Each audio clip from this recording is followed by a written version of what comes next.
આ ગુજ્જુભાઈ ગિરીશકુમારની પ્રતિભાથી તમે વાકેફ જ છો. હવે મેં મારા ફાજલ સમયમાં સાહિત્ય સર્જન કરવાનું શરૂ કર્યું છે. કવિતા, ગઝલ, નવલિકાઓ લખવાનું શરૂ કર્યું છે. જોકે મને બાળપણથી જ સાહિત્યનો શોખ છે અને ભાષા ઉપર પ્રભુત્વ પણ ખરું. તમને સમજાવો, બહુ સહેલું છે. ગુજરાતી ભાષામાં 3 પ્રકારના સ છે. આ પાયાનું જ્ઞાન તમને મળી જાય તો તમે પણ ગુજરાતી સડસડાટ અને કડકડાટ બોલી શકશો. સગડીનો સ, સકોરાનો સ અને ષટકોણનો સ. આ 3 વચ્ચેનો તફાવત તમારે હંમેશા ધ્યાનમાં રાખવાનો, તો તમે શુદ્ધ સાહિત્યકાર બની જશો. પપ્પા, કાલે મારે ગુજરાતીની એક્ઝામ છે, હું તો મને આ 2 વર્ડ લખતા અને બોલતા શીખવાડશો? બેટા વર્ડ નહીં, શબ્દ બોલવાનું. શબ્દ. આ લાવ, શું છે?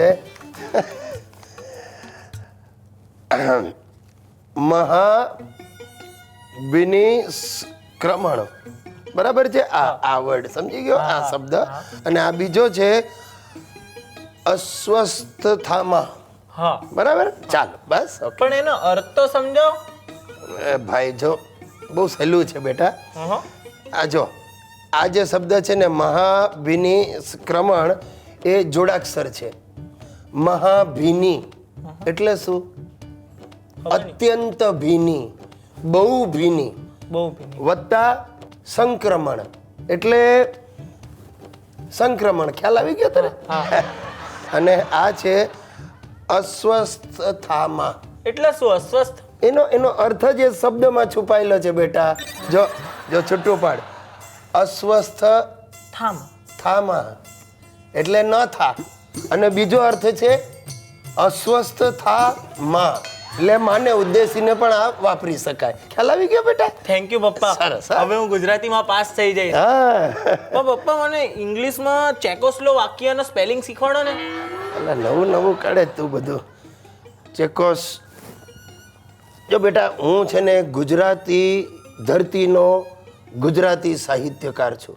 પૂછવું હોય તો મને તો ગુજરાતના શહેરોના સ્પેલિંગ પૂછ. કડી, KADI.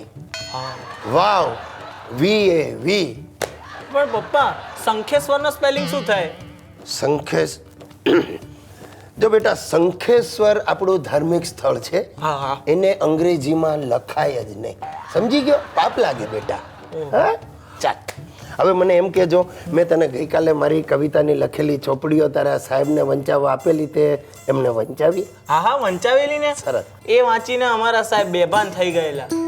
અરે, માથે બરફ ઘસવો પડ્યો તો. ચડી ગયેલી ગરવી માંડ હેઠે ઉતરી. આ મારી કવિતાઓનો પ્રભાવ છે, સમજો દીકરા? શું છે? પચે એને જ પચે.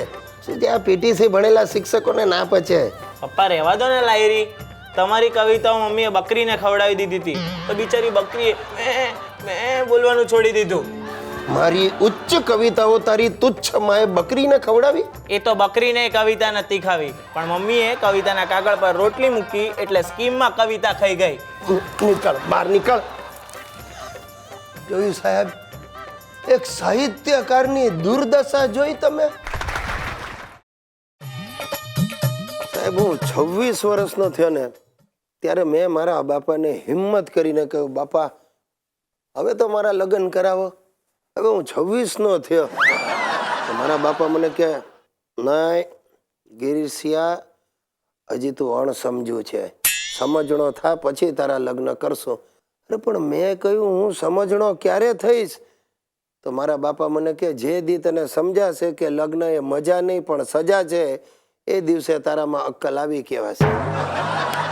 ને આજે મને એમની વાત સાચી લાગે છે. ખરેખર કહું છું ભાઈ, આ મારી બેટી આપણી ઘરવાળીઓ પીપળાને આમ દોરીઓ વીંટાળતી જાય ને ભગવાન પાસે માંગતી જાય, ભવો ભવ મને આજ પતિ દેજે. અરે પણ હું એમ કહું કે આપણને કઈ ચોઈસ જેવું જ નહીં. આપણે માટે કોઈ તહેવાર જ નથી ગોતાયો. હશે યાર, શું કરવું, કેટલી વાતો કરવી આ લગ્ન જીવનની ને મારી બૈરીની.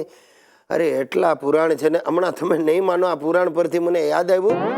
હમણાં એક ચેનલ વાળાએ મારો નંબર શોધી કાઢ્યો, મને ફોન કરીને કે ગિરીશભાઈ, અમે પત્ની પુરાણ ઉપર એક સિરિયલ બનાવીએ છીએ અને એમાં અમારે તમારા લગ્ન જીવનના પ્રસંગો સામેલ કરવા છે. મેં કહ્યું, હે ભાઈ ખસી ગયું તારો ફોન મૂકી દે તું. અમારે બર બૈરીની વાતો સંભળાવીને તમારે આખી દુનિયાના દાંત કઢાવવા છે. અરે ભાઈ આવું છે ભાઈ, લગ્ન જીવન એટલે શું છે, ચાલ્યા કરે. પરણી જાવ ને પછી એકબીજાની આદત પડી જાય. એ સૌથી મોટો મંત્ર હું તો એમ કહું છું કે એડજસ્ટમેન્ટ કરી લેવાનું આપણે. બિલકુલ. હું ને સુશીલા પરણ્યા ને એ દિવસે જ અમે નક્કી કરી લીધેલું, બહુ ક્લેરિફાઈ કર્યું. મેં કહું, જો સુશીલા એક વાત સમજી લે, જીવનમાં દરેક મોટા નિર્ણયો હું લઈશ, નાના નિર્ણયો તારે લેવાના. આજની ઘડીને કાલનો દાડો, આટલા વર્ષ નીકળી ગયા, તમે નહીં માનો હજી સુધી એક મોટો નિર્ણય લેવાનો વારો જ નથી આવ્યો. અને એડજસ્ટમેન્ટની વાત કરું ને તો શું ભાઈ, ચાલશે, ફાવશે ને ભાવશે, આટલું શીખી લો ને એટલે લગ્નનું ગાડું ગબડ્યા કરે. આ ગઈકાલે મારો હિતુ રડતો રડતો હિબકા ભરતો મારી પાસે આવ્યો, પપ્પા પપ્પા. મેં કહ્યું, શું થયું તને? મમ્મીએ વેલણ માર્યું. મેં કહું, ચૂપ થઈ જા, એમાં ફરિયાદ કરવા શું આવ્યો ડોબા? આટલા વર્ષમાં મેં કોઈ દિવસ ફરિયાદ કરી છે? ગઢા.